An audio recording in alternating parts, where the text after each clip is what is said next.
বলুন তো এটা কিসের পাউডার? আমরা যারা টক খেতে পছন্দ করি অথবা টক মিষ্টি খাবার খেতে পছন্দ করি তাদের কিন্তু অনেক বেশি প্রিয়। হ্যাঁ, এটা আমচুর পাউডার। তো আমচুর পাউডার বানানোর জন্য প্রথমে আমি এখানে নিচ্ছি আমকে চামড়া পিল করে নিতে হবে। আমগুলো একটু কাঁচা পাকা ছিল, আপনারা চাইলে একদম কাঁচা আম দিয়েও করতে পারেন। তো চামড়া পিল করে নেওয়ার পর এগুলোকে গ্রেট করে নেব।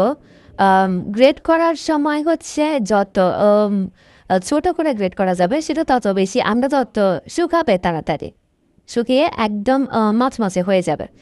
তো আমি এখানে গ্রেট করছি। গ্রেট করার পর প্রথমে এখানে একটু করে দেখাচ্ছি, কিন্তু আমি একদম বড় থালাতে বেশি করে গ্রেট করে নিয়ে তারপরেও শুকিয়েছি। তো এগুলোকে রোদে শুকাতে দিব।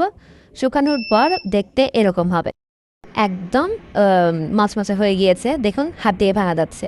তো এখন এগুলোকে ব্লেন্ড করে নেব, ব্লেন্ডার জারে দিয়ে নিচ্ছি। এখন ব্লেন্ড করার পর দেখুন একদম মিহি করে ব্লেন্ড হয়েছে। মিহি করে ব্লেন্ড করার পর এটা এতটুকুতে রেডি। তো এটাকে আপনারা আমের শরবত হিসেবে ব্যবহার করতে পারবেন। আমি এখানে একটা কাচের জারে স্টোর করে নিয়েছি। এখন আমচুর পাউডার শরবত করছি, সেখানে বিট লবণ আর হচ্ছে ভাজা মশলা দিচ্ছি আর ঠান্ডা পানি। বাস, আপনারা চাইলে চিনি ব্যবহার করতে পারেন, কিন্তু আমি চিনি ব্যবহার করিনি। কারণ এখানে একটু আমসত্বের একটা ফ্লেভার থাকে, ভালোই লাগে দেখতে, কিন্তু চায়ের মতো লাগছে, কিন্তু এটা কিন্তু একটা আমচুর পাউডার শরবত।